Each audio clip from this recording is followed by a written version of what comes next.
Nifemi stood quietly at the gate of Bright Future International School, her heart pounding in her chest. She has never imagined she could step her foot into a school of this magnitude. The large gates, tall buildings, and shiny cars parked outside told her she was far from home. She came from a small village where her family struggled to make ends meet. But she has worked hard, studied late into the night, and now her hard work has paid her off. She has won a scholarship to this prestigious school, a place for the children of the wealthy in the society. Today was her first day, and though she was afraid, she knew she has to be brave. Her mother's voice echoed in her mind. No matter where you go, always remember who you are. You are strong, and you can do anything you put your mind to do. Nifemi smiled softly and adjusted the worn-out backpack of her soldier.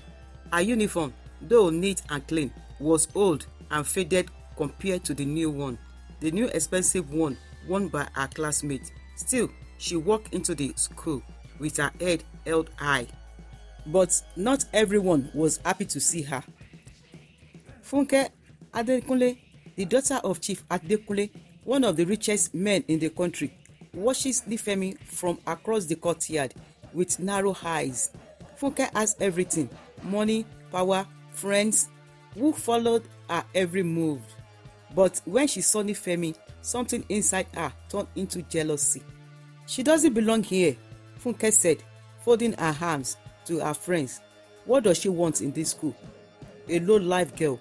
What does she want? Titi, one of Funke's friends, said, look at her. Look at her torn dress. Look at her old dress, her old school uniform. Who brought her to this school? Who is her parent? Who is her mother? What does she want with us? They all went into agreement to frustrate Nifemi in every ways. They were all from wealthy families, and they did not understand why someone like Nifemi could be admitted to their school. But Funke's dislike for Nifemi was stronger than the others. One morning, Nifemi saw them coming, and she greeted them. They all eased and said, why are you greeting us? We don't need your greeting. And they pushed her away. But to Nifemi, it was hot. She never let them see her cry. She knew she has to stay strong. She was here for her education and not to make enemy or to make some friends who will never love her. Things began to grow worse with Funke and her friend towards Nifemi when a new boy, Tope, joined the school. Tope was tall, smart and confident, and unlike most of other boys, he was not from a rich family neither. His parents were hard-working middle-class people, and Tope knew the value of education. From the moment he arrived, he noticed Nifemi. At first, it was her quiet strength that caught his attention. She was always focused in class, answering questions with confidence and solving difficult problems with ease. But Tope also saw how Funke and her friend treated her. He dislikes it. One day, during lunch, Tope walked over to where Nifemi was sitting alone under a tree. Hi, I am Tope, he said with a warm smile. Nifemi looked up. She was surprised. No one has ever talked to her, even at lunch time. She smiled back. I am Nifemi, shyly. How are you, Nifemi? I saw you in the class, the way you are treating and answering those questions. You are really clever. I like that. Thank you, she said quietly. From that day on, Tope and Nifemi became friends. They studied together, talked about their dreams, and shared their struggles. Tope admired Nifemi's braveness and her determination to succeed despite the challenge she faced. But their friendship only made things worse for Nifemi. Funke, who had already disliked Nifemi, became furious when she saw Tope, the new boy, talking and taking interest in Nifemi. Why is he talking to her? Funke is to her friends one day during break time. Maybe he does not know who she really is, Shade suggested. Well, he will find out soon enough, Funke said, a wicked smile forming on her lips. One morning, As Nifemi was walking to school, something terrible happened. She was almost at the school gate when Funke's car speed past her. Funke and her friends were inside, laughing and listening to music. Suddenly, the car slowed down, and before Nifemi could react, Funke threw a bottle of water out of the window directly at Nifemi. Did not know what has just happened to her. She was shocked, froze. The bottle hit Nifemi, and all her school uniform were soaked with water. She stood there froze, shocked by what has just happened. Funke and her friends busted out laughing as the car sped off again, leaving Nifemi standing alone on the road, her heart pounding in her chest. One Saturday afternoon, Bright Future International School hosted a parents' meeting. The large hall was filled with parents dressed in their finest clothes. Many of them arrived in luxurious cars that sparkles in the sun. The rich and the influential gathered to discuss school's matter, but for many, it was an opportunity to show off their wealth. Funke's mother, Mrs. Adekunle, arrived in one of her expensive cars, stepping out in an expensive dress and wearing to match jewelries with bag. Every eyes was on her. Not quite long, Titi's mother, Bola's mother, Mufe's mother, and Shade's mother all came in their expensive cars. All the mothers wearing expensive dresses. They walked in together, laughing and chatting. Their presence commanded attention as they moved towards the hall. Nifemi stood at the entrance, waiting anxiously. Her mother has come too, but unlike the other parents, she wore a simple, clean gown. Her clothes was neat but modest, a clean sign of their humble background. Nifemi's heart sank as she saw the look of the amazement that shone on the face of Funke and her friend as her mother approaches. The other girls jingled, their eyes full of judgment as they glanced at Nifemi and her mother. Funke did not stop there. As Nifemi and her mother entered the hall, Funke and her friend followed closely behind, whispering insults. Nifemi heard every word they spoke, and she pretended as if she did not hear them. She kept her head down, holding her mother's hand tightly as they made their way to their seats. Mrs. Adekunle, Funke's mother, overheard her daughter and her friend talking bad about Nifemi's mother. At first, she ignored it, but when she saw the pain in Nifemi's eyes and the way her mother stood bravely by her side, something shifted in her heart that they are doing the wrong thing. After the meeting, as the parents were leaving, Mrs. Adekunle approaches Nifemi and her mother. "Good afternoon, ma." She greeted them warmly with a soft smile on her face. Nifemi's mother looked up. She was surprised to see a wealthy woman speaking to them. "Good afternoon, ma," she replied politely, bowing her head. "Wanted to apologize," Mrs. Adekunle said, her eyes sincere. "I overheard what happened earlier, and I'm sorry for the way my daughter and her friends behaved. That was not acceptable." Nifemi's mother was taken aback. She has been so much focused on supporting her daughter that she did not pay much attention to the harmful remarks. But now, hearing the apology from such a powerful woman, she smiled and said, "It is all right, ma. Children sometimes don't understand the harm they cause."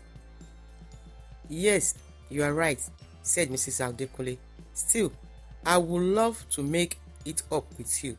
Please come to our house for dinner next weekend. I would love to get to know you better." Nifemi's mother hesitated for a moment, feeling out of place, but Mrs. Adekunle's kind expression makes it difficult to refuse. "Thank you, ma. We will come," she said with a grateful smile.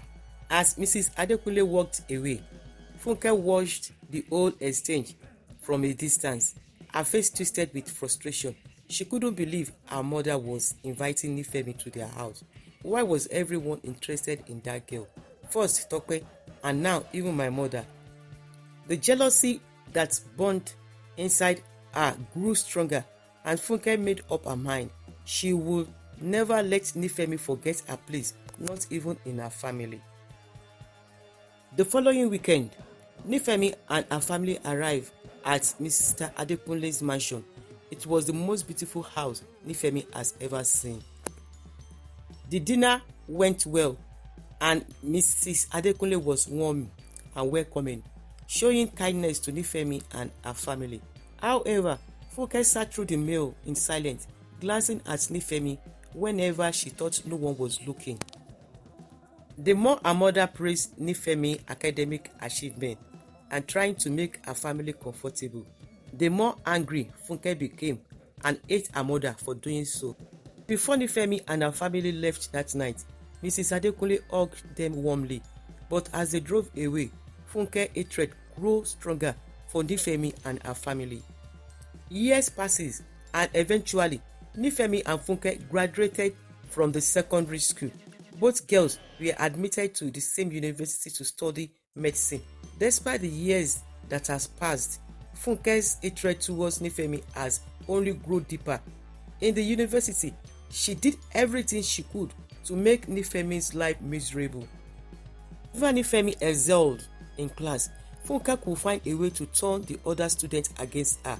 She could spread rumors, sabotage group projects, and make sure that Nifemi feel isolated. But Nifemi has always stayed focused on her study. She has come too far to let anyone, not even Funke, ruin her dreams. One day, things took a more serious turn. Nifemi was about to pay her school fees when she realized that her payment was mischievously delayed. She rushed to the school finance office, where she was told that her fee payment has not gone through. If she did not pay on time, she could be forced to drop out of her course for that semester. Panicking, Nifemi tried everything she could to resolve the issue, but every time she thought she had resolved it, another obstacles appeared. Little did she know that Funke was behind it all. Using her father's connections, Funke has made sure that Nifemi's fees were blocked, hoping it will force her out of school. But Nifemi was not the one to let up easily. She reached out to her parents, who, despite their financial struggles, managed to gather the money that Nifemi needed. Nifemi found a way to pay her school fees on time. Funke was disappointed. Nifemi has finally graduated from university and was now a young doctor. But even though she has a promising future, she could not forget the pains she has suffered in school. Funke, the girl from a wealthy family, has bullied her terribly.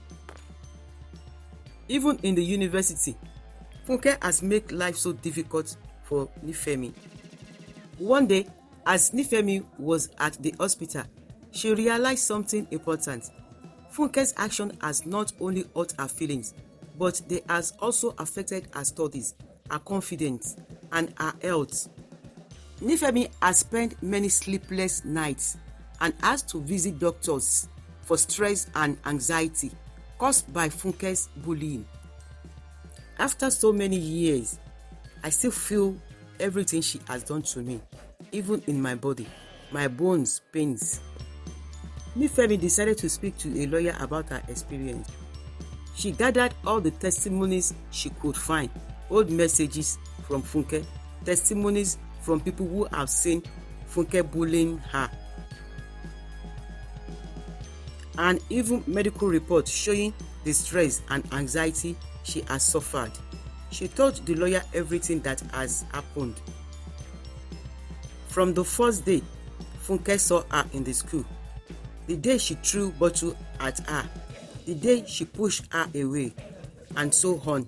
And also in the university, Funke has tried all means to block her school fees payment in order to make her drop from the university. The lawyer listened carefully and said, "Nifemi, you have a strong case. If you want to take it to court, we can sue Funke for harassment and emotional stress. You deserve justice." Nifemi's case against Funke went to court. Funke was shocked when she received the news. She never thought that Nifemi could stand up for herself. Funke's family tried to convince Nifemi to drop the case. They even offered her money to forget about everything, but Nifemi was determined. She did not want money. She wanted to show that bullying was wrong and that people should not get away with hurting other people's feelings. In court, Nifemi stood bravely as she told her story. She explained how Funke bullied her, how her bullying has made her feel alone and helpless. Spoke about all the nights she couldn't sleep, the days she felt afraid to go to school, and how it has affected her education and her health. Funke tried to defend herself, saying it is all just jokes and harmless fun. But Nifemi's lawyer presented the messages, testimonies from witnesses, and a medical report to show how serious the bullying has been and has affected Nifemi. The judge listened carefully. After considering all the evidence, the judge looked at Funke and said, "Bullying is not a joke. Your action has caused real harm to Nifemi, and there must be a consequence." The court ruled in Nifemi's favor. Funke was ordered to pay for the damage she has caused to Nifemi's mental health and education. The court also told Funke that she must do community service to help young people learn about the importance of kindness and respect and no bullying. Nifemi felt a urge relief after the case. It was not just about winning in court. It was about standing up for herself and showing others that no one should be treated badly, no matter where you come from or how much money they have. After the court case, Nifemi continued her journey as a new doctor with a new confidence. She has shown that she was strong enough to face her past and fight for what was right. Funke, on the other hand, learned a valuable lesson. She realized that her actions has hurt someone deeply, and it was a mistake to think that money or power could fix everything. In the end, Nifemi's courage not only brought her justice, but also helped others see that bullying could have serious consequences. One day, Funke came to the hospital where Nifemi worked. She was nervous, but she wanted to speak to Nifemi face to face. When she found Nifemi, she said, "Nifemi, I am sorry for everything I have put you through. I understand now that my actions were wrong and I am regretting it." Nifemi looked at Funke for a moment and said, "Thank you, Funke. It takes courage to admit that." Funke smiled, feeling a bit relieved. She realized that despite everything, Nifemi was willing to forgive her. From that day on, Funke tried to live in a way that honored the lesson she has learned. In the end, Nifemi's courage not only helped her find justice, but also create a ripple effect that changed both her life and Funke's life. And so we come to the end of today's story. Kindly drop your comments, subscribe to our channel so that we can do more. Kindly subscribe to our channel if you have not subscribed. Click the notification bell, comment. Please, we want to read from you. And also share to your families and friends. See you on our next video. Thank you for watching.